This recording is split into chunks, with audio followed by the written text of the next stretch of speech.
Je vous salue au nom de Jésus-Christ. Soyez bénis, soyez les bienvenus dans ce culte de sanctification. Il fallait que je passe à un autre message, mais comme je n'ai pas encore fini, je vais continuer ces enseignements sur l'existence de l'enfer. Amen.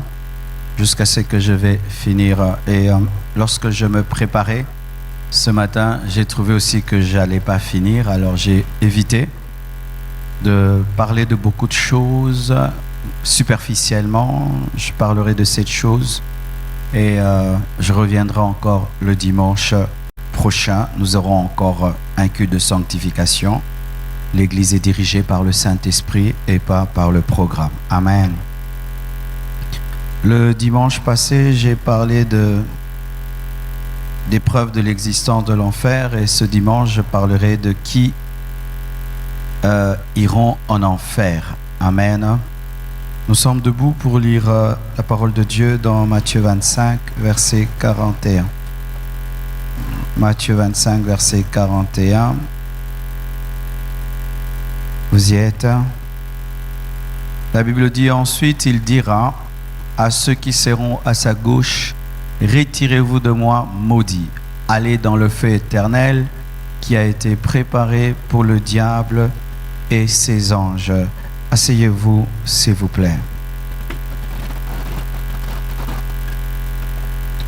Qui iront en enfer? Premièrement, la Bible nous parle du diable et de ses démons. La Bible dit ensuite, il dira à ceux qui seront à sa gauche. Voici la précision de la gauche. Dieu n'a pas de gauche et de droite, parce que Dieu n'est pas physique, Dieu est esprit. Lorsqu'on parle de la gauche de Dieu ou de sa droite, la droite symbolise l'approbation divine et la gauche symbolise la désapprobation divine. Lorsque Dieu parle de sa gauche, ce sont les personnes qui sont désapprouvées, qui ne sont pas dans sa volonté parfaite. C'est cela la gauche de Dieu. Et la Bible nous parle encore de ceux qui sont à sa gauche, ce sont les boucs. À sa droite, il y a les brebis.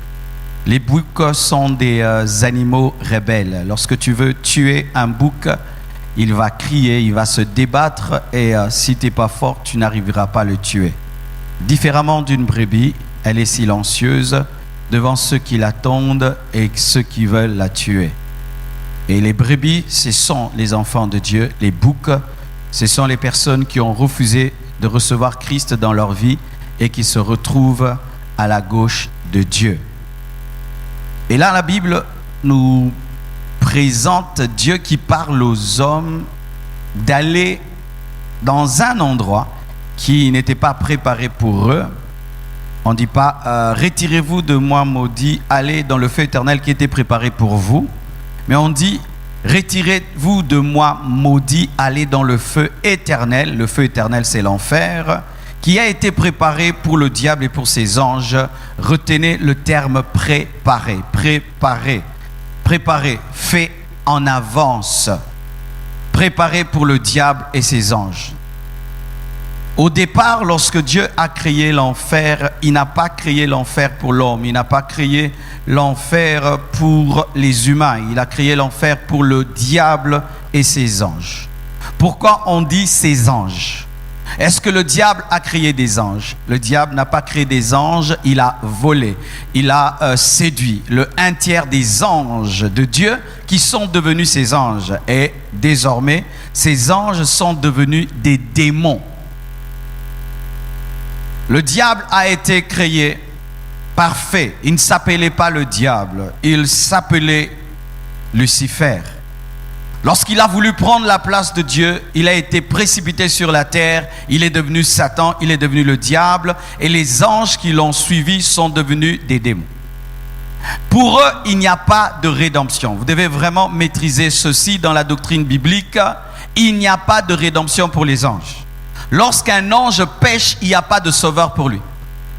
C'est pourquoi depuis que Lucifer a péché, aucun sauveur ne s'est manifesté pour le salut des anges, pour le salut des démons, pour le salut de Lucifer. Et cela l'a rempli d'aigreur contre Dieu parce que lorsqu'il a fait pécher l'homme, il pensait que l'homme allait subir le même sort que lui. Ça veut dire qu'il n'y aurait point de sauveur préparé pour l'homme. Mais Dieu, lorsqu'il maudit l'homme, le diable est heureux. Mais il entend une parole, il dit: la postérité de la femme t'écrasera la tête et toi tu lui mordras le talon. Pendant qu'il maudissait l'homme, il bénissait et prophétisait la venue de Christ. Nous acclamons le Seigneur. Mais retenez ceci, le diable sait que son jugement est inévitable. S'il y a quelqu'un qui connaît Dieu, c'est Satan. Faites très attention. Le diable maîtrise la Bible de Genèse à Apocalypse. Et il a lu ce verset. Mes frères, avant même que je ne naisse, le diable connaissait Matthieu 25, verset 41. Ainsi, le diable ne se bat pas contre son aller en enfer. Satan ne se bat pas contre cela. Il sait même que s'il se bat contre cela, il finira en enfer. Il connaît la puissance de Dieu. Dieu l'a précipité du ciel sur la terre. Il connaît la puissance de Dieu. Preuve même, lorsque Jésus-Christ est allé en Gadara, les démons ont dit quoi? Es-tu venu nous tourmenter avant le temps? Ils n'ont pas refusé les tourments à la fin des temps, ils ont refusé les tourments avant le temps. Ça veut dire ceci, mes frères et sœurs. Le diable ne lutte pas contre sa descente en enfer, mais il travaille à ceci, à ne pas y aller seul. Le diable ne lutte pas à sa descente en enfer, car pour l'instant le diable n'est pas en enfer. Il travaille sur cette terre et qu'est-ce qu'il fait?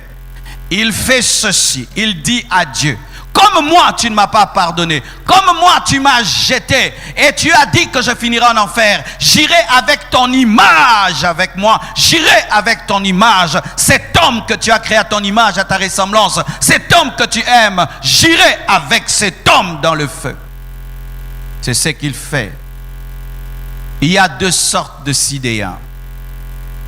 Certains sidéens, lorsqu'ils découvrent qu'ils sont infectés, gardent leur vie, ne font plus le mal, ne pêchent plus, ne vivent plus dans l'impudicité, l'adultère. Ils attendent calmement leur mort ou cherchent la guérison. Mais il y a d'autres qui sont méchants. Lorsqu'ils découvrent qu'ils ont été infectés sans le vouloir, ils décident de se venger en infectant des milliers de personnes. Satan est ce genre de sidéen. Il sait qu'il finira en enfer. Il le sait très bien. Sorcier, votre maître sait qu'il finira en enfer. Il ne vous dit pas la vérité.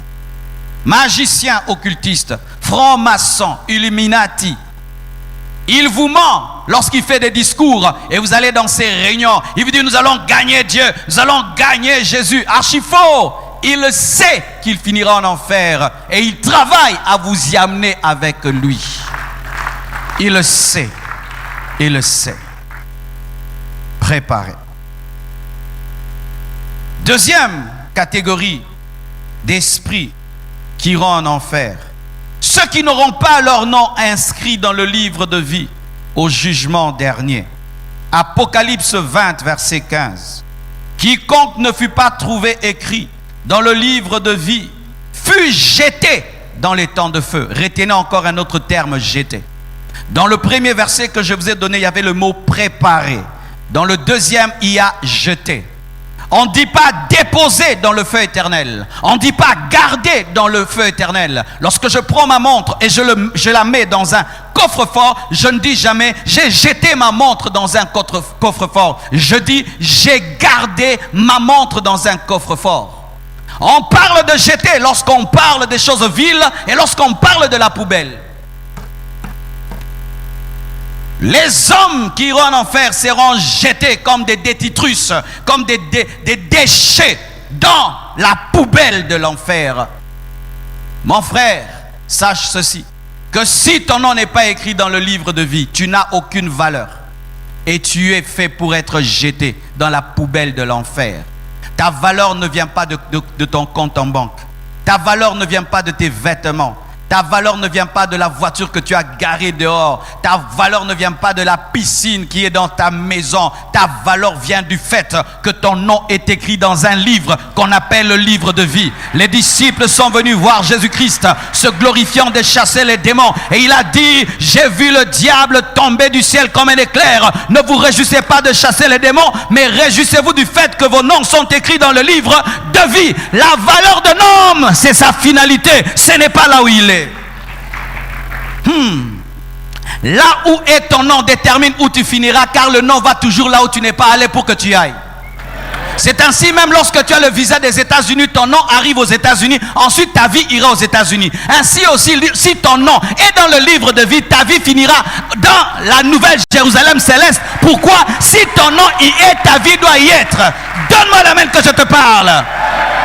Il y a des gens, si seulement il a le visa des États-Unis, même s'il habite Maluku, il marche avec fierté parce qu'il sait que son nom est écrit dans une ambassade aux États-Unis. Mais j'aimerais te dire que si ton nom est écrit dans le livre de vie, tu es plus qu'un millionnaire, tu es plus qu'un milliardaire, tu es plus qu'un millionnaire. Donne-moi un amen.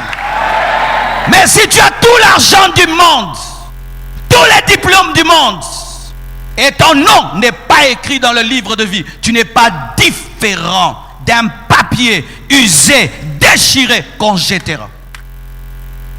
Jeté dans le feu éternel. Quand tu vas dans les maisons, qu'est-ce qu'on brûle et qu'on jette dans les poubelles? Les beaux habits? Non. Qu'est-ce qu'on brûle et qu'on jette dans les poubelles? Les beaux vêtements? Les $100, 200 €, les papiers déchirés, les habits usés, les choses dont on n'a pas besoin, jetées dans le feu, jetées dans le feu. Mon frère, ton nom est écrit presque partout, écrit dans des ministères, écrit dans des cabinets, écrit dans de écrit, mais s'il n'est pas écrit, là où il doit être écrit n'est pas écrit. Les hommes se battent pour que leur nom soit écrit à plusieurs endroits, mais ne cherche pas l'essentiel. Tu seras jeté, mon frère, jeté, comme on prend un papier qu'on a utilisé, dont on n'a pas besoin. Jeté, tu seras jeté. Mais où? Dans un feu éternel.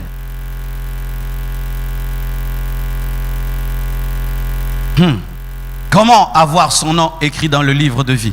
Tu dois avoir reçu la vie. Car ne peut être écrit dans le livre de vie que celui qui a la vie. Et qui a la vie? C'est Jésus-Christ de Nazareth. Si tu as Jésus-Christ qui est la vie, tu as la vie et ton nom est écrit dans les livres de ceux qui ont la vie. Oh, donne-moi l'amen. En soi, ce n'est pas seulement un livre, c'est le livre de ceux qui ont la vie. Si tu n'as pas la vie, tu as la mort. Tu ne peux être écrit dans le livre de vie. Et pour avoir la vie, il faut avoir celui qui a la vie. Et qui a la vie? C'est Jésus-Christ de Nazareth. Ainsi, mon frère, si tu adores un homme, tu adores un prophète, même si tu penses prier, tu n'as pas la vie. Car la vie ne vient pas d'une église, ne vient pas d'un prophète, ne vient pas d'une femme, mais vient de Jésus-Christ. Il est le chemin, la vérité et la vie. Donne-moi l'amen. Troisièmement, ceux qui mourront sans Christ. J'étais hier, au deuil de papa Jean-Marie, de maman Bibiche qui a perdu sa mère. Et quand je suis arrivé là-bas, Dieu m'a dit, tu te prépares comme si tu vas prêcher à l'église. Dieu vient de me donner une révélation que les deuils sont des croisades d'évangélisation sans dépense. Dans les deuils maintenant, n'est-ce pas que les salles de fête ont cette taille? Et les salles de deuil, pas de fête, les salles de deuil ont cette taille, vrai ou faux? Un grand business au Congo maintenant, hein? Ils climatisent les salles, ils arrangent, il y a tout pour prêcher. Et mes frères, je suis allé là-bas, comme si j'allais à la croisade d'évangélisation. J'ai préparé, pire, ils m'ont donné une chaire, j'ai dit c'est fini. J'ai prêché comme si j'étais à l'église, mes frères. Les gens se retournaient pour me regarder, en fait de me dire, nous sommes dans un deuil. J'ai dit, toi tu es dans un deuil, moi je suis en mode croisade. J'ai prêché là-bas avec un sérieux. Et quand je suis sorti, une dame m'a suivi, elle a dit, papa, c'est la première fois que j'entends quelqu'un prêcher comme ça dans un deuil. J'ai dit, maman, n'a qui n'a méchant. Ne jouez pas, mes frères. La mort est une occasion pour prêcher à l'homme qu'il est mortel. La mort est une occasion pour rappeler à l'homme qu'il est poussière. Tu peux dire à un homme, tu mourras, mais il ne croit pas, mais il ne croira pas. Mais quand il a sa mère qui est morte, son ami, son frère, l'ami du quartier, la voisine du quartier, elle est là, celle qui parle tous les jours, ne parle pas. Alors, on t'écoutera. On t'écoutera parce que vous prêchez à deux. Le cadavre prêche, toi aussi tu prêches. Le cadavre prêche, tu es poussière. Toi aussi tu prêches et tu confirmes qu'ils sont poussières. Qui iront en enfer? Hébreux 9, verset 27. Ceux qui mourront sans Christ. La Bible dit ceci. Et comme il est réservé aux hommes, dites réservé. Encore un autre mot. Il y a préparé, jeté, réservé. Il est réservé, il est prévu. Dieu a prévu ta mort. Dieu a prévu vos morts. Il ne veut pas croire. Dieu a prévu ta mort. Il est prévu aux hommes. Il n'est pas dit il est prévu à l'homme. Il est prévu aux hommes. Pourquoi il y a des hommes qui vont vouloir s'échapper? C'est pourquoi il est écrit aux hommes. Si Jésus tarde, tu mourras. Et j'ai remarqué, peu de Congolais atteignent 100 ans. Depuis que je suis pasteur, je n'ai jamais prêché dans un deuil d'un centenaire. La plupart, 80 ans maximum. Donc avec la chikwang que tu manges et les lopele que tu ajoutes, maximum 80. Et donc si tu as 50 ans, il te reste 30 ans. Et si tu as 70, il te reste 10. Et si tu as 40, il te reste 40. Tu as peur? Un chrétien n'a pas peur de la mort parce que la mort n'est pas la mort. La mort est une porte.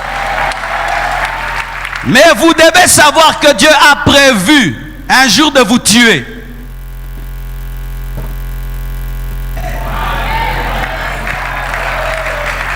Qui tue l'homme? L'esprit de mort ou Dieu?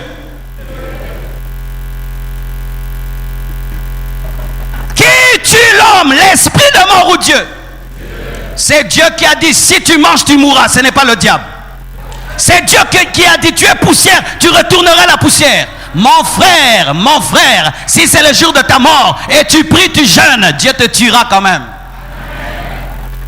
Parce que si Dieu ne tue pas les hommes, il y aura embouteillage. C'est de la sagesse divine. Donne-moi la main, je vais avancer. Imagine que nos arrière, personne n'était mort. Frère, espace Ngezawapi. Il a avantagé que tu rentres à la maison pour que tu sois remplacé sur la terre. Donne-moi la main. Il était avantagé même que Jésus meure et qu'il parte pour que tu prêches.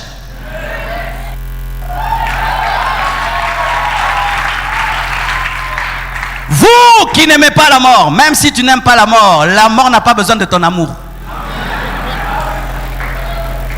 La mort s'invite toute seule. Elle surprend même les prophètes. Elle surprend même les gens qui ont des visions et des révélations. Certains meurent jeunes, d'autres meurent vieux. Mais tout en meurt.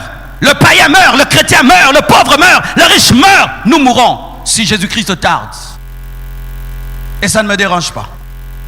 Ça ne me dérange pas. Je vous dis, ça ne me dérange pas. Quiconque connaît Dieu n'est pas dérangé par la mort. Car il sait qu'on ne meurt jamais.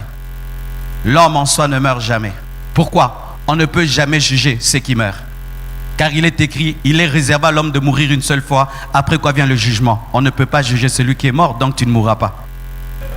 Mais tu voyageras de l'autre côté, et c'est là-bas qu'on te jugera, mais tu existeras toujours, mais tu changeras de corps. Donne-moi la main. Maintenant, il est réservé aux hommes de mourir une seule fois, pas deux fois. La réincarnation n'existe pas. Tu n'as pas deux vies, tu n'as pas trois vies. Si pendant cette vie-ci, tu ne sers pas Jésus-Christ, tu n'auras pas une autre vie. Mes frères, croire en la réincarnation, c'est croire à plusieurs croix. Car Jésus est mort une fois, pour une seule vie. Et si tu as plusieurs vies, il faut qu'il y ait 2 croix, 3 croix, 4 croix. Et il n'y a qu'une seule croix, parce que tu n'as qu'une seule vie. tu ne reviendras pas sur la terre et tu ne viens de nulle part. C'est la première parution. Donne-moi la main que je te parle. Ceux qui meurent sans Christ iront en enfer. Car après la mort, l'homme ne peut plus être sauvé. Ce qui fait que le purgatoire est faux. Le purgatoire est faux. Le purgatoire est faux. Je n'ai pas de problème avec cette église-là. J'ai des problèmes avec cette doctrine-là. L'église-là, je n'ai pas de problème. J'ai étudié là-bas. Mais j'ai un problème avec la doctrine. C'est une doctrine qui tue, qui amène en enfer. C'est une doctrine qui te dit, n'étudie pas, tu réussiras. As-tu déjà vu un prof pareil qui te dit, n'étudie pas, tu auras 100%? Tu as déjà vu ça?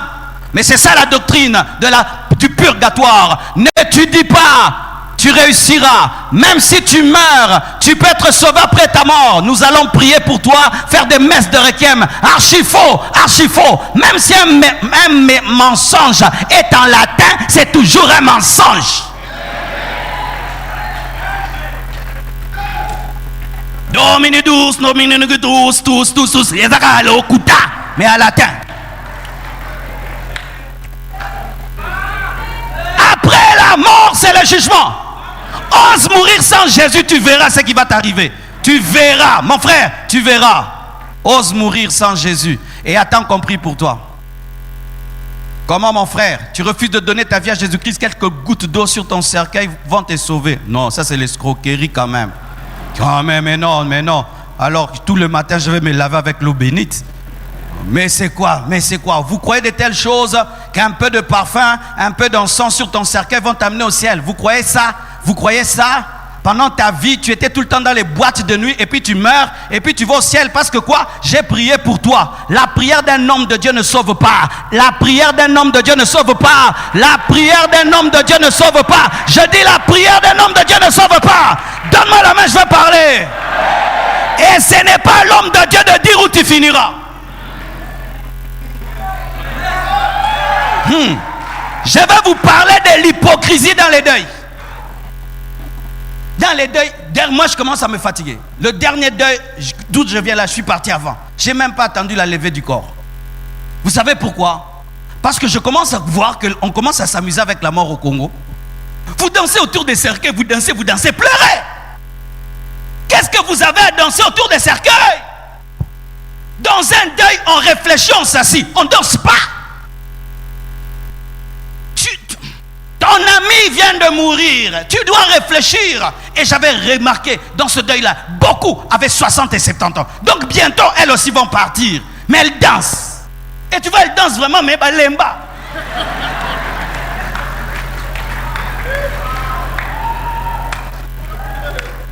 Bien aimé, moi je ne suis pas qu'un prédicateur, je suis un changeur de société.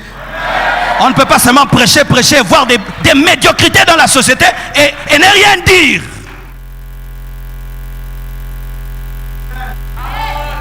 Alléluia. Mes frères et sœurs, sachez ceci, que tu le veuilles ou pas, que tu te caches dans un bunker ou pas, tu finiras par mourir. Il y a un musicien qui a tout fait pour éviter la mort. Il est resté jeune toute sa vie. Quand on était jeune, il était jeune. Quand on a vieilli, il est toujours jeune. Mais il a fini par mourir. Tu peux rester dans une maison pour fuir la mort. Tu peux mourir même par un incendie. Quoi que tu fasses, tu mourras. Et même si tu atteins 120 ans, tu finiras par mourir. Car même celui qui vit 120 ans, lorsqu'il arrive à la fin de sa vie, considère qu'il n'a pas assez vécu parce que l'homme a été fait pour être éternel. Alors que tu luttes pas, ça arrivera. Alors sois prêt. La solution face à la mort, c'est être prêt. C'est avoir Jésus et mourir en Christ, être prêt. Ce n'est pas fuir la mort. Même si tu fuis, elle t'atteindra d'une manière ou d'une autre. Tu refuses de prendre un avion, tu prends un bateau, elle t'atteint dans le bateau. Tu restes à la maison et puis quelque chose arrivera. Mais si tu es prêt, la mort ne sera pas la mort. Quatrièmement, plusieurs de ceux qui rateront l'enlèvement. Et j'ai bien utilisé le terme plusieurs. Je n'ai pas dit tout, j'ai dit plusieurs. Et vous allez comprendre pourquoi. Pour ceux qui veulent avoir la totalité de cette parole, allez sur YouTube, tapez « Message aux chrétiens qui rateront l'enlèvement ».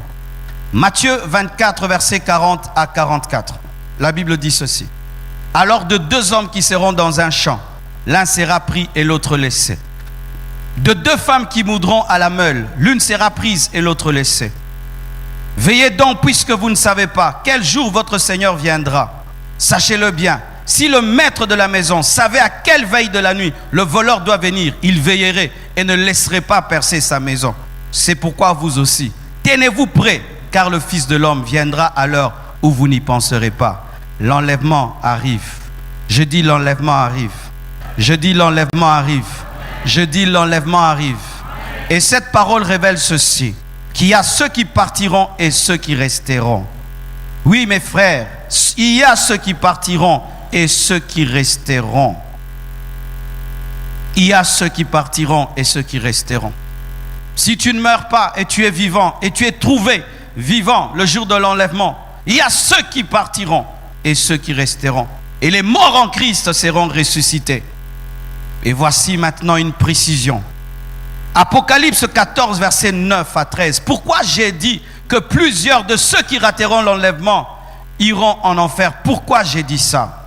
Apocalypse 14, 9 à 13. La Bible dit ceci. Et un autre, un ange, un troisième ange les suivit en disant d'une voix forte: si quelqu'un adore la bête et son image et reçoit une marque sur son front ou sur sa main, il boira lui aussi du vin de la fureur de Dieu, versé sans mélange dans la coupe de sa colère. Il sera tourmenté dans le feu et le soufre devant les saints anges et devant l'agneau. Et la fumée de leur tourment monte au siècle des siècles. Ils n'ont de repos, ni jour ni nuit, ceux qui adorent la bête et son image, et quiconque reçoit la marque de son nom. C'est ici la persévérance des saints qui gardent les commandements de Dieu et la foi de Jésus. Et j'entendis du ciel une voix qui disait: écris, heureux dès à présent les morts qui meurent dans le Seigneur. Oui, dit l'Esprit, afin qu'ils se reposent de leurs travaux, car leurs œuvres les suivent. Acclamons la parole du Seigneur. Voici. Cette période-ci précède l'enlèvement. Je le crois, mes frères, parce que lorsque je lis Matthieu 24, je vois que tous les signes des temps de la fin sont là. Et en cette période, la marque de la bête est déjà là. Mais des Illuminati qui ont déjà pris cette marque et se sont consacrés au diable, ont accepté de donner leur âme à Satan. Mais cette marque en cette période se prépare et est acceptée par certaines personnes, des grands satanistes, mais pour l'instant, cette marque se prépare par la technologie.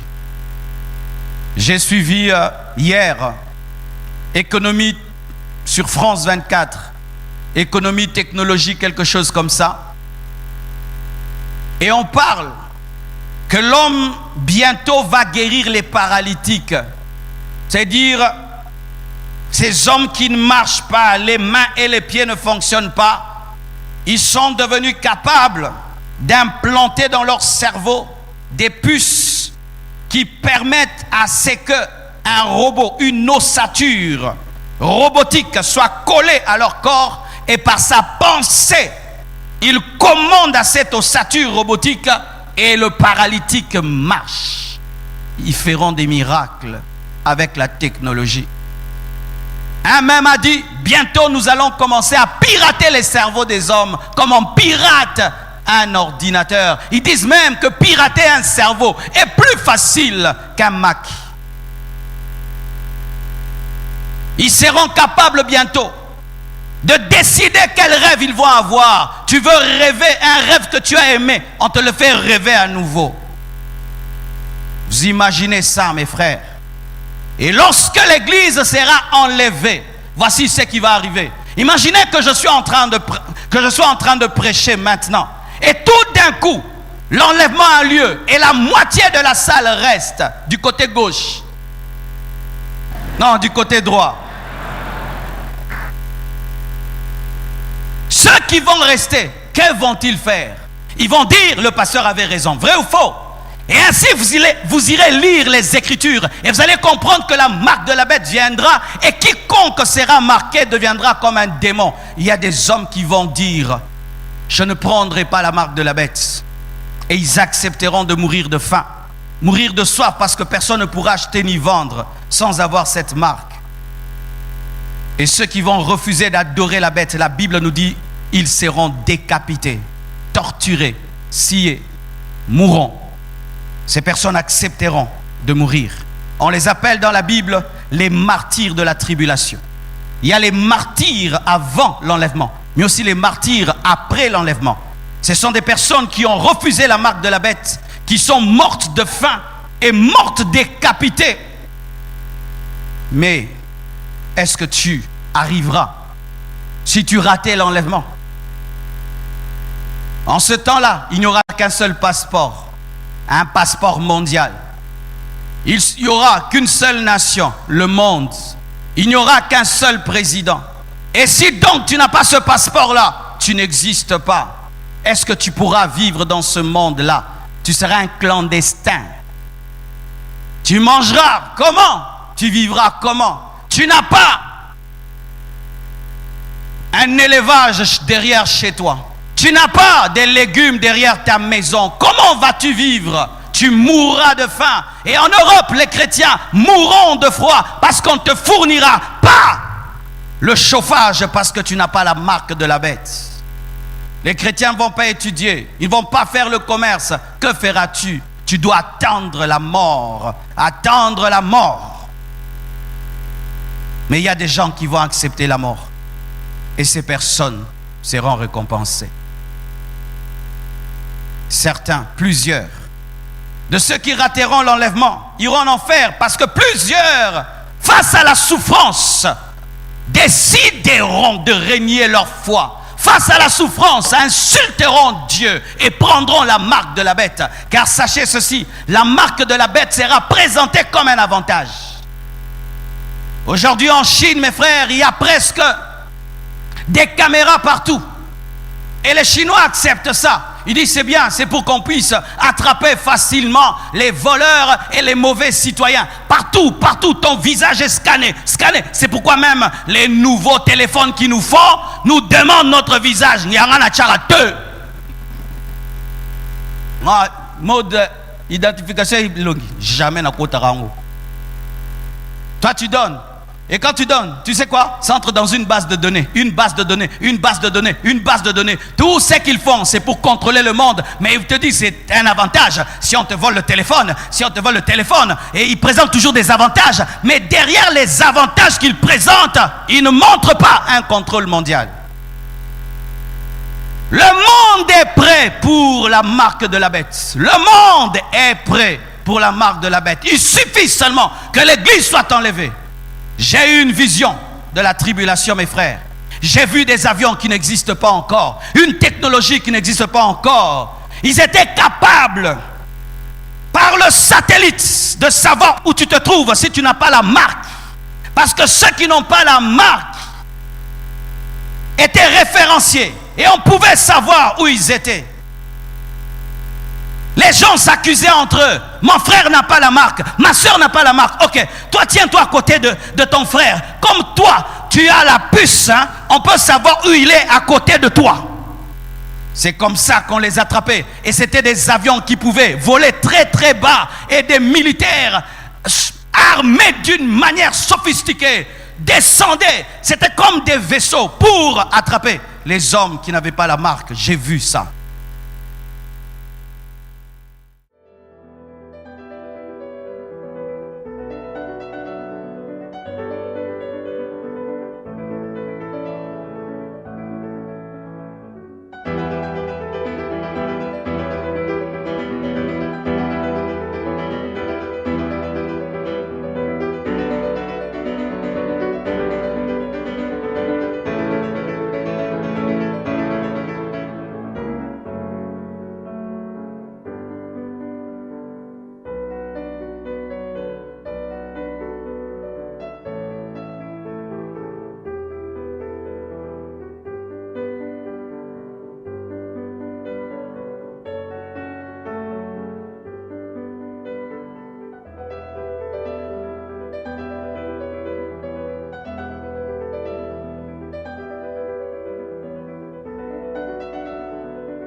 Mes frères et sœurs, alors que vous avez la grâce maintenant de donner vos vies à Jésus, mourrez en Christ et allez au paradis et vivez dans la sainteté. Et si l'enlèvement vient, vous êtes parmi ceux qui seront pris.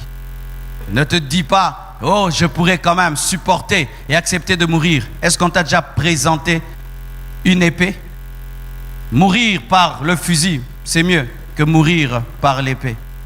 Devant toi, on décapite quelqu'un et sa tête tourne devant toi et on te dit, viens, c'est ton tour. Vous riez, mais c'est ce qui risque de t'arriver, mon frère, si tu rates l'enlèvement. Cinquièmement, les rétrogrades. Matthieu 10, versets 32 à 33. Rétrograde, rétrograder.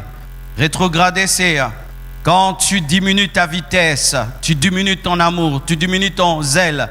Tu courais à 100 à l'heure, tu commences à courir à 50 à l'heure. Ce n'est pas que tu as arrêté de courir, mais tu ne cours plus à la même vitesse. Nous le faisons souvent lorsqu'on fait le sport. Lorsque tu es sur un tapis roulant, tu peux mettre 7. Et quand tu es sur 7, ton cœur bat vite, 150 pulsations par seconde et par minute et tout le reste, tout. Et puis tout d'un coup, tu décélères et tu es à 3. Et là, tu marches calmement. Tu n'as pas quitté le tapis, mais tu n'as plus la même vitesse. Et beaucoup n'ont pas quitté Jésus, mais ils n'ont plus la même vitesse. Vous avez rétrogradé, vous avez décéléré. Les rétrogrades. Pourquoi les rétrogrades iront en enfer? La Bible dit ceci dans Matthieu 10, versets 32 à 33. C'est pourquoi quiconque me confessera devant les hommes, je le confesserai aussi devant mon Père qui est dans les cieux. Mais quiconque me reniera devant les hommes, je le renierai aussi devant mon Père qui est dans les cieux. Les rétrogrades sont les hommes les plus malheureux de la terre. J'ai été rétrograde dans ma vie, je l'avoue. J'ai donné ma vie à Jésus-Christ à l'âge de 15 ans. Et quand j'ai donné ma vie à Jésus, je n'ai pas voulu fréquenter une église. Et j'étais un frère à la maison. Et mes amis m'ont ramené dans le monde. Et je vous assure, les mois que j'ai fait, parce que j'ai abandonné Christ, mais je suis revenu à l'âge de 16 ans. Donc j'ai fait une année de rétrogradation. Cette année-là, j'étais l'homme le plus malheureux de la terre. Vous savez, lorsque j'étais un païen et que je péchais, j'avais un peu de joie. Parce que je n'avais aucune connaissance de Dieu. Lorsque je dansais la musique mondaine, plus que les autres dans une fête, j'étais très heureux, j'étais la star de la fête. Lorsque je m'habillais pour montrer aux gens que je suis en Versace et en ceci, et que tout le monde disait que je suis en griffe, cet orgueil-là, moi je me sentais bien. Là, je ne connaissais pas Dieu. Lorsque tu vis dans le péché, tu pouvais même aller le raconter à tes amis. Quel péché tu as commis? Mais quand j'ai abandonné Dieu, mes frères, je péchais avec tristesse parce que je connaissais la Bible, je connaissais la parole, je savais que Dieu était contre cela. Les rétrogrades sont les pires ennemis de l'Église. Un homme qui n'a jamais été parmi nous ne nous combattra pas comme celui qui a été au milieu de nous et qui nous combat. Les rétrogrades. Hier tu as aimé Dieu, aujourd'hui tu ne l'aimes plus comme avant. C'est vrai que tu continues à venir à l'église, mais ton amour pour Dieu n'est plus. Si tu renies Jésus devant les hommes, il te régnera devant le Père. Comment peux-tu renier Dieu devant des hommes qui ne te feront rien? Car l'homme ne peut rien te faire. Qu'est-ce qu'un homme peut te faire? La pire chose qu'un homme peut te faire, c'est te tuer. Physiquement, c'est tout. Mais si tu tues un chrétien physiquement, tu n'as rien fait parce qu'il continue à vivre. Qu'est-ce que tu peux me faire physiquement? Me taper? Si tu me tapes, j'aurai mal. Après, tu ne vas pas me jeter en enfer. Tu abandonnes Dieu qui peut te jeter en enfer ou t'amener au ciel pour des hommes qui ne peuvent ni t'amener au ciel, ni t'amener en enfer. Des chrétiens qui au boulot se comportent comme tout le monde. Pourquoi? Je veux faire cool, je veux faire genre, parce qu'aujourd'hui l'homme veut être tellement accepté, aimé. C'est la maladie de l'homme moderne, être aimé. J'aime. Facebook, j'aime. Et dans leur vie, ils veulent toujours appartenir à un groupe, être aimé, être accepté. Être différent dans la société. Non, ils n'arrivent pas.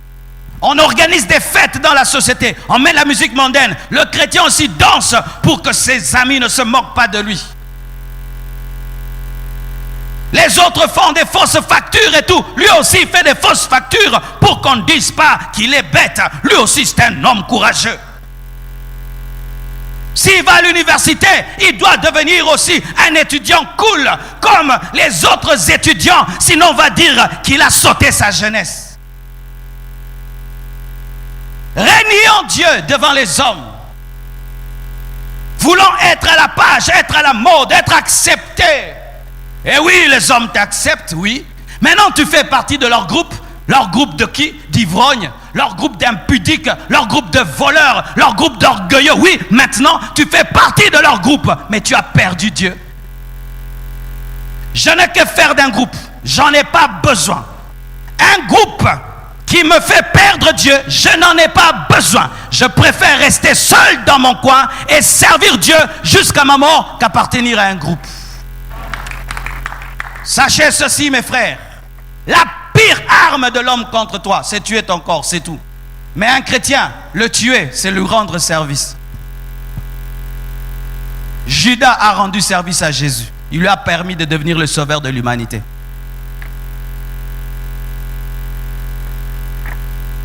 Donne-moi l'amen. Qui encore iront en enfer? Les chrétiens charnels. Les chrétiens charnels. Matthieu 22, versets 8 à 14, la Bible dit ceci. Alors il dit à ses serviteurs, les noces sont prêtes, mais les conviés n'en étaient pas dignes. Allez donc dans les carrefours et appelez aux noces tous ceux que vous trouverez, n'importe qui. L'amour de Dieu.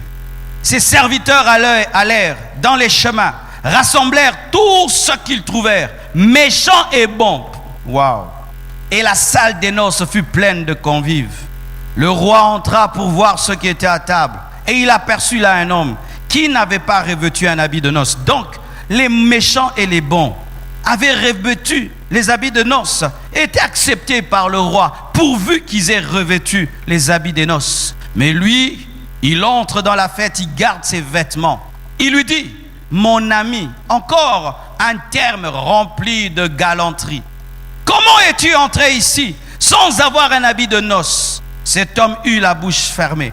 Alors le roi dit aux serviteurs, liez-lui les pieds et les mains et jetez-le dans les ténèbres au dehors, l'enfer, où il y aura des pleurs et des grincements des dents. Car il y a beaucoup d'appelés, mais peu d'élus. Que veut dire ceci? Les chrétiens charnels iront en enfer. Un chrétien charnel, il entre dans la fête, mais il n'a pas les habits de la fête. Il n'est pas comme les autres qui refusent d'entrer dans la fête. Lui, quand même, il entre dans la fête, mais il refuse les habits de la fête. C'est ça le chrétien charnel. Il entre en Christ, mais il refuse la vie de sainteté. Il vient à l'église, mais il va aussi dans les bars. Il est très concentré à l'église, très concentré aussi dans les péchés. Il triche avec concentration, il prie avec concentration. Il est très à l'aise avec les hommes de Dieu, très à l'aise avec les pécheurs. Il est dans les choses de Dieu, mais il refuse tout ce qui est dans certaines choses dans les choses de Dieu. Il aimerait un protocole à son goût. Qu'on le fasse entrer dans la fête, mais qu'il garde ses vêtements. Qu'il devienne chrétien, mais qu'il garde ses habitudes. Qu'il devienne chrétien, mais qu'il garde son ancienne vie. Qu'il devienne chrétien et qu'il bénéficie des avantages d'être chrétien, mais qu'il garde son ancienne vie. C'est ça un chrétien charnel. Aide-moi, mais ne me change pas. Bénis-moi, mais ne me change pas. Agis dans ma vie, mais ne me transforme pas. Sauve-moi, mais laisse-moi tel que je suis. C'est ça le chrétien charnel. Et la Bible dit, jetez-le où? Dehors, là où il y a le feu. Vous qui venez à l'église et revenez à l'église, c'est bien. Félicitations. Vous êtes entrés dans la fête. Mais quels vêtements avez-vous? Avez-vous pris les vêtements des noces, la justice par la foi en Jésus et une vie dans la sainteté? Avez-vous cela? Si vous ne l'avez pas, vous êtes des chrétiens charnels et vous serez jetés dans le feu. Septièmement, pour terminer, j'aimerais m'adresser à moi-même, les faux serviteurs de Dieu. Mes frères et sœurs, aujourd'hui tout le monde veut devenir pasteur et serviteur de Dieu. Ça fait cool, ça fait genre, ça fait classe, ça fait staff. Mais sachez, la Bible dit ceci, qu'il n'y ait pas beaucoup d'enseignants, car les enseignants seront jugés sévèrement. Quand tu fais ça aux hommes, il y a 3 doigts vers toi et même un 4e, le gros là, vers toi.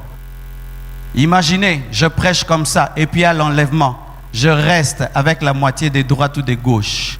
Avant même que tu pleures sur toi, tu vas me taper d'abord, ensuite tu vas pleurer. Vrai ou faux? Chers hommes de Dieu, faisons très attention. Serviteurs de Dieu, faisons attention. C'est bien de dire on est homme de Dieu, on est serviteur de Dieu. Oui, gloire à Dieu. Mais si nous ne pratiquons pas nous-mêmes ce que nous prêchons, nous irons en enfer. Et notre jugement sera pire que celui des fidèles, même pire que celui des païens.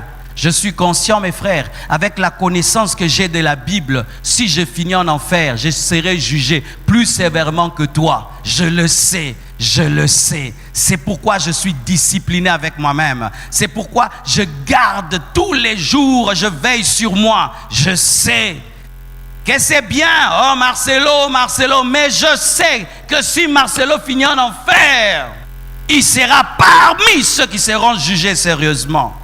Quand Dieu t'appelle, ne te réjouis pas. Pleure, parce que ton jugement sera plus grand. Moïse a parlé, a frappé le rocher. Au lieu de parler, Dieu lui a dit tu n'entres pas. Mais le peuple d'Israël, il a commis plus de péchés. Dieu n'a pas dit tu n'entres pas. Mais lui, une fois seulement. Tu es serviteur de Dieu, tu montes ici, vous montez ici, vous chantez la sainteté, vous modérez, vous prêchez, vous montez, vous parlez ici, vous êtes assis devant là-bas. Faites attention. Ce ne sont pas des trônes, ce sont des jugements. Ce ne sont pas des trônes. S'asseoir devant, ce ne sont pas des trônes. C'est dire que vous êtes les plus responsabilisés devant Dieu. Si vous pensez que ça fait classe, ça fait bien, vous n'avez rien compris. Lorsqu'une armée perd la bataille, qui est condamné? Le général d'armée. C'est le général, mais le général n'était pas à la guerre, mais on revient vers lui. C'est ta faute, c'est ta faute. C'est pourquoi un serviteur de Dieu ne blague pas, ne joue pas. Mon frère, ma soeur, une fois que Dieu t'appelle, deviens très sérieux avec lui. C'est une bénédiction, mais aussi un grand jugement. La Bible dit ceci. Dans Matthieu 7, versets 15 à 23. Gardez-vous des faux prophètes. Ils viennent à vous en vêtements de brebis, mais au-dedans, ce sont des loups ravisseurs. Vous les reconnaîtrez à leurs fruits. Pas à leur maison, pas à leur voiture, pas à leur compte en banque, pas au nombre d'abonnés sur Facebook et sur YouTube, mais vous les reconnaîtrez à leurs fruits. Aujourd'hui, on dit qu'un homme de Dieu est grand en fonction du nombre d'abonnés sur YouTube et sur Facebook, comme si Facebook est le Saint-Esprit. Cueille-t-on des raisins sur des épines ou des figues sur des chardons? Tout bon arbre porte des bons fruits. Si tu es un bon arbre, prouve-le par tes fruits. Mais les mauvais arbres portent des mauvais fruits. Un bon arbre ne peut porter de mauvais fruits, ni un mauvais arbre porter des bons fruits. Tout arbre qui ne porte pas de bons fruits est coupé et jeté au feu. Jeté au feu. Pour dire quoi? Que les faux serviteurs de Dieu seront jetés en enfer. C'est donc à leurs fruits que vous les reconnaîtrez. Tu ne peux pas me dire que tu es un vrai serviteur de Dieu, tu es impudique. Tu ne peux pas me dire que tu es un vrai serviteur de Dieu, tu es cupide.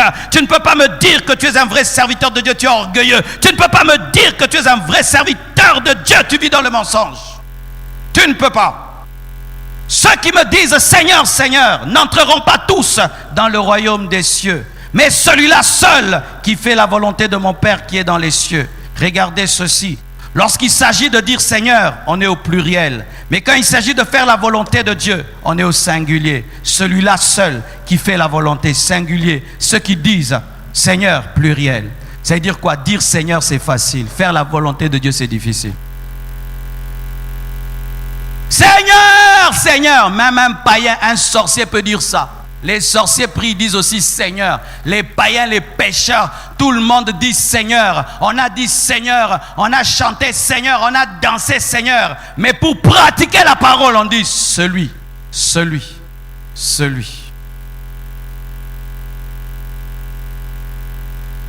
Prêcher, prophétiser, faire des miracles, chasser les démons ne sont pas une garantie de salut. Ne sont pas une garantie de salut. Vous savez pourquoi? Voici.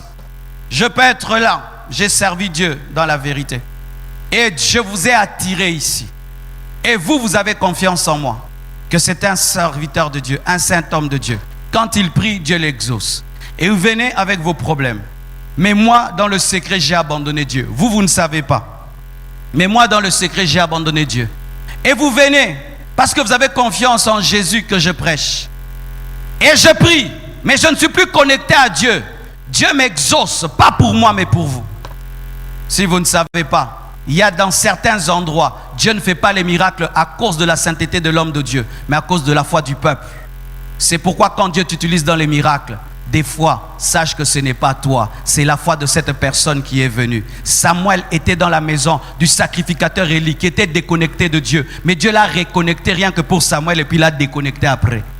Oui, il est écrit en ces temps-là, il n'y avait plus de vision. Les visions étaient rares. Mais parce que Samuel avait un appel de Dieu, Dieu a reconnecté pendant un temps le sacrificateur pour qu'il explique un peu le fonctionnement du royaume et puis l'a déconnecté. Vous comprenez ça? Comme j'impose les mains, les gens sont guéris, donc j'irai au ciel. Archi faux. Comme je prophétise et ça arrive, archi faux. Comme je chasse les démons et ils partent, archi faux. Tu peux faire tout ça et puis tu vas en enfer. Je vais terminer en vous présentant un exemple pour illustrer tout mon message. J'ai besoin de 6 frères. Oui, 6 frères. Approchez-vous.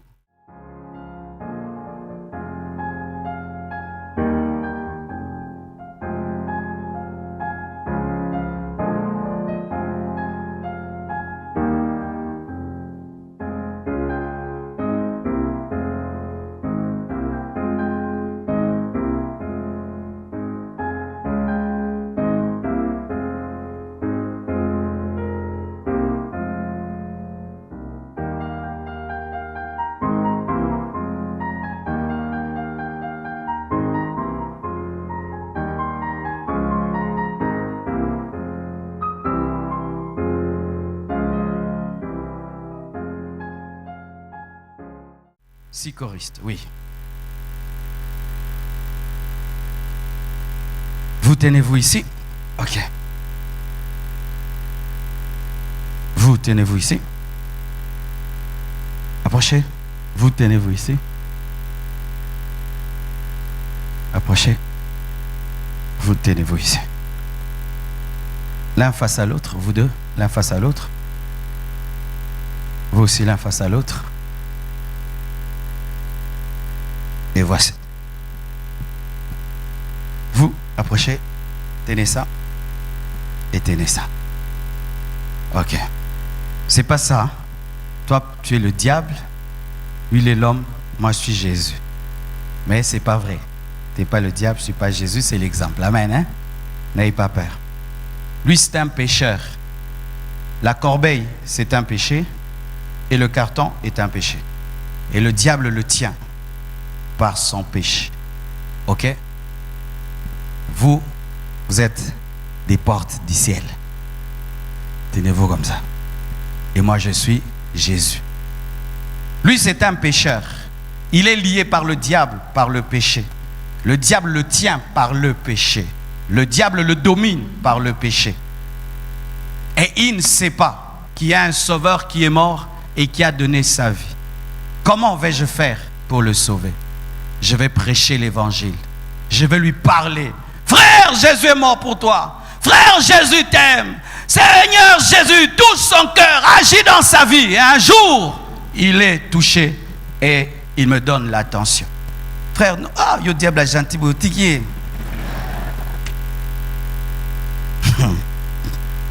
Il donne l'attention. Comme toi, tu es venu, tu as donné l'attention. N'est-ce pas que tu suis avec attention? Tu es à cette étape-là. Et on prêche maintenant. Si tu crois en Jésus-Christ, tu iras au ciel et tu n'iras pas en enfer. Alléluia, gloire à Dieu. Reçois-le, alléluia. Mais répands-toi, athée. La grâce, la grâce, la grâce. Non, le chemin du ciel est disponible. Tu peux entrer. Il est le chemin, la vérité, la vie. Alléluia. Abandonne, il refuse. Et l'ennemi le tient là. Mes frères, tous les péchés que vous refusez d'abandonner permettent au diable de vous tenir. Et voici ce que vous voulez. Que Dieu change une doctrine. Ou malgré tes péchés. Bouge, viens avec. Viens. Vous voulez que Dieu vous fasse entrer au ciel avec vos péchés, que le diable aussi y entre. Vous voulez ça? Si vous ne voulez pas abandonner vos péchés et entrer au ciel avec vos péchés, vous voulez aussi y entrer avec celui qui vous tient. Donc il y aura un Satan au ciel. Alors, comme tu refuses d'abandonner, lui est destiné à aller où? Préparé pour lui. L'enfer est préparé pour lui. Qu'est-ce qu'il fait? Il te tire en enfer. Et toi, tu dis, lâche-moi. Il te dit, mais lâche mes choses. Ah non, je veux tes choses, mais je veux aussi Jésus. Ah, je t'amène. Il y a des chrétiens comme ça. Ils veulent le ciel, mais ils veulent les choses du diable. Tu veux le ciel, mais les choses du diable. On te dit maintenant, lâche le mari d'autrui. Ah, les loyers. Ah, les loyers. Les loyers.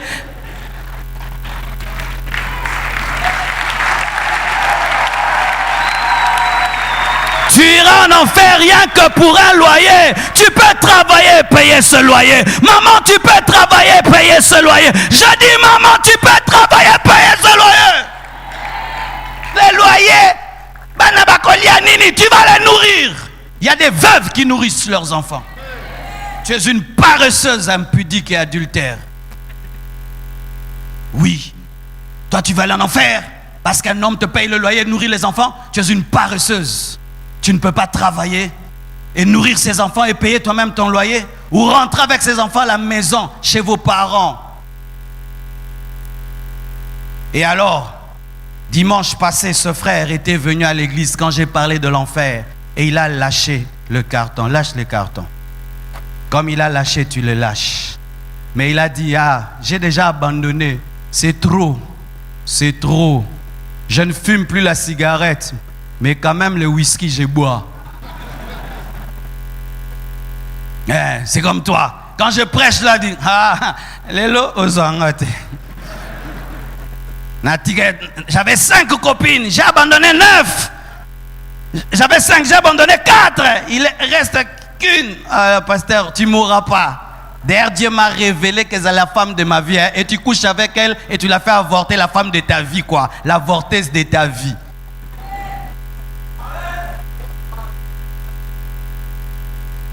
On prêche, il donne des raisons.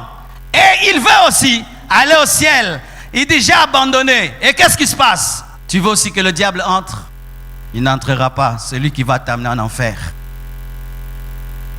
Et qu'est-ce qui se passe? Aujourd'hui, on prêche quand même. Tu décides. Et tu lâches. Lâche. Et il te lâche. Et Jésus devient ton sauveur, qui te guide et qui te dirige et qui t'amène vers le chemin du paradis. Agenouillez-vous. Tenez-vous les mains. Mais le problème pour toi, tu penses que la porte du ciel, elle est comme ça. Non, elle n'est pas comme ça. Elle est comme ça. Frère, tu as bien allé, gars. Jésus est mort pour te sauver. Il s'est humilié. Lui qui est Dieu, il est devenu homme. Il est le modèle d'humilité. Alors, tellement, frère. Yo, qui t'était tellement, frère. Quand on arrive ici, frère, humilie-toi. Moi, jamais. Ça, c'est quoi? Vous commencez à jouer avec les gens maintenant. Maintenant, je suis devenu un pasteur de 10 000 membres. Archibishop, archi. Moi, j'ai l'onction. Moi, j'ai ceci, j'ai cela. Je suis riche, je suis béni. Moi, je ne peux pas m'humilier comme ça. Dans votre église, on commence à faire laver aux gens des toilettes. Dans votre église, on commence à jouer avec les gens. Vous connaissez mon niveau?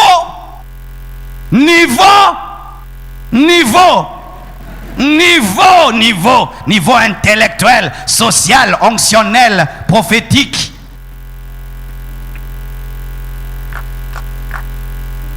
Et là, vous voyez un Jésus humble, un chrétien orgueilleux. Vous voyez des chrétiens qui ne ressemblent à rien à Jésus. Tu le regardes, tu cherches Jésus, on lui dit pas. Il ne veut pas passer par le chemin étroit, car la Bible ne dit pas que le chemin qui mène au ciel est large. Non, il est étroit. Et il a quelle forme? La forme de la croix. La porte qui mène au ciel a la forme d'une croix. Ça n'a pas la forme d'une grille. Et beaucoup n'y arrivent pas. Il veut être chrétien, mais il ne veut pas ressembler au maître. Il veut être chrétien, il ne veut pas parler comme le maître. Il veut être chrétien, il ne veut pas être comme Jésus. Jésus s'humilie, lui ne s'humilie pas. Jésus sert, lui ne peut pas servir. Il faut qu'on le serve. Mais on prêche, on le forme un jour. Malgré que Moulaï naïe, il s'humilie. Et il passe. Frère, au Koufi, est-ce qu'au Koufi, mes frères, c'est d'ailleurs une expérience. Une expérience. Mes frères et sœurs, voici en soi la vérité. Pour aller au ciel, il faut être comme Jésus. Parce que c'est Jésus qui est la tête qui est déjà au ciel. Là où il est passé, tu passes. Si la tête est passée, le corps peut passer. Si l'aiguille est passée, le fil peut passer. Tant que tu es connecté à l'aiguille, tu passeras même si c'est un djinn. Même si c'est un habit en cuir, tu passeras. Là où l'aiguille est passée, le fil passera. Même si c'est un habit en cuir, même si le ciel est impossible, si Jésus est entré, tu entreras. Connecte-toi seulement à lui, tu entreras. Pendant que je parle, sachez ceci, qu'il y a quelqu'un, un homme au ciel. Il y a un homme déjà au ciel qui est en train de tester le ciel, la climatisation céleste, afin de savoir si ses frères vont la supporter. Mais oui. Parce que quand tu fais le ciel pour les hommes, il faut qu'un homme teste le ciel. Parce que si tu fais une voiture pour les hommes, il faut qu'un homme teste la voiture. Et il y a un homme qui teste le ciel pour toi, voir si tu pourras. Et ça fait 2000 ans qu'il est en train de tester. Jésus-Christ, oh, homme. La Bible dit Jésus-Christ, oh, homme. Si Jésus se plaît au ciel, tu te plairas. Si Jésus est au ciel, tu pourras y aller. Si ton maître est, tu iras. C'est pourquoi, mes frères, le chemin vers le ciel, c'est celui qui est mort pour ce chemin-là. Lui-même, Jésus-Christ. N'ayez pas de christianisme d'église, ayez le christianisme de Christ. Que Dieu vous bénisse.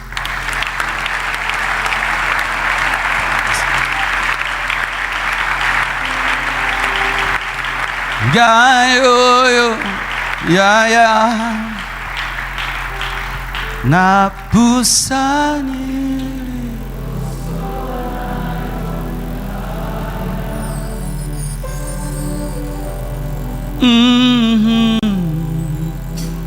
Olingo Eleki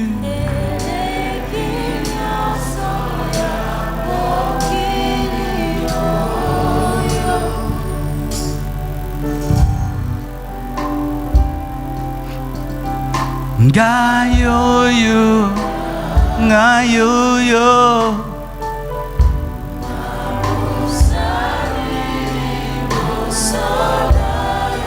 Ya ya ya ya bolingo na yo.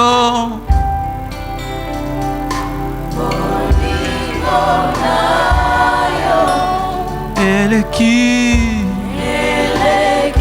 nyonso ya mokili oyo. Dieu t'a parlé ce matin.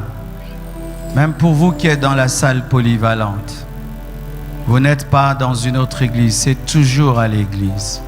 Vous n'êtes pas des spectateurs devant un écran. Vous êtes là pour rendre culte à Dieu et pour que vos vies changent.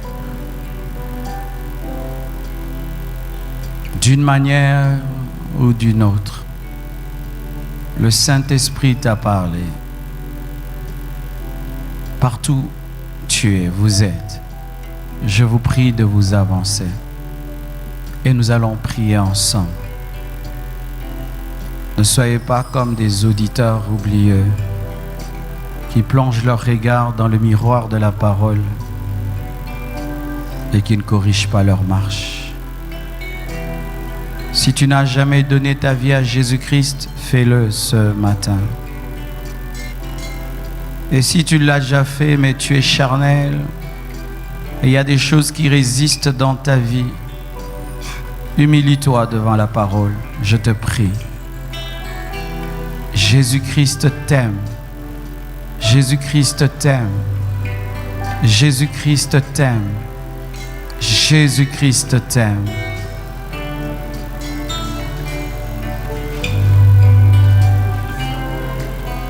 Oh, oh, oh,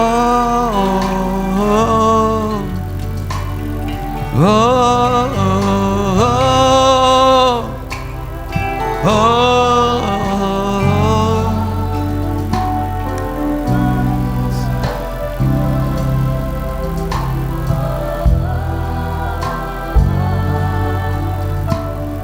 Venez, venez, venez, venez, venez.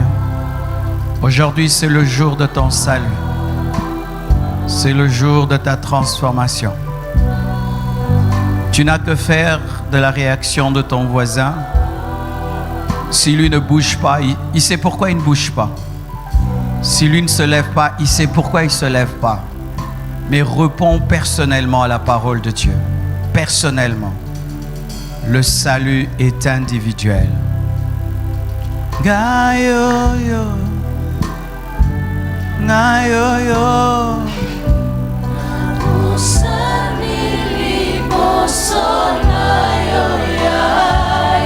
gayo yo yo yo, bolingo na yo, eleki nyonso ya mokili oyo. Prions. Agenouillez-vous, s'il vous plaît. Le royaume des cieux appartient aux humbles.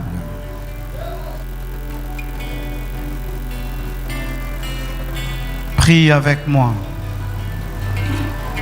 Seigneur Jésus-Christ, sauve-moi ce matin. Je ne veux pas finir en enfer. Je ne veux pas être jeté en enfer. Tu as préparé l'enfer pour le diable et les démons.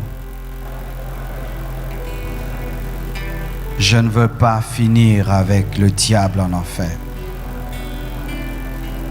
Pardonne tous mes péchés.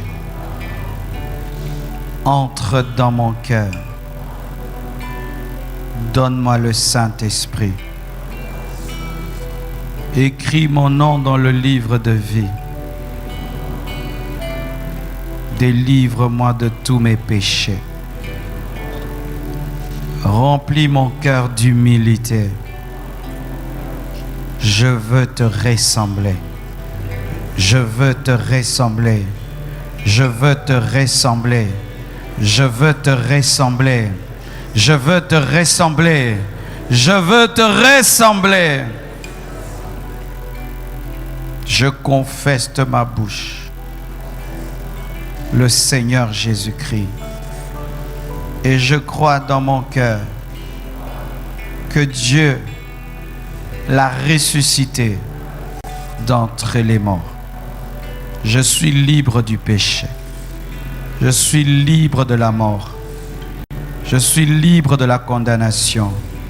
Saint-Esprit, remplis-moi, remplis-moi, remplis-moi, remplis-moi, remplis-moi, remplis-moi, remplis-moi, remplis-moi, remplis-moi, remplis-moi, remplis-moi. Dirige-moi jusque dans l'éternité. Je suis pardonné. Je suis sauvé. Je suis une nouvelle créature. Ma vie a changé. Merci Jésus-Christ. Amen. Amen. Amen. Nous acclamons le Seigneur.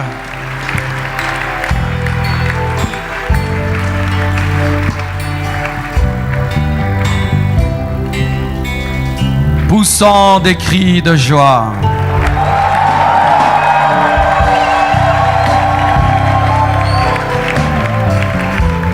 Il y a une grande joie au ciel. Amen.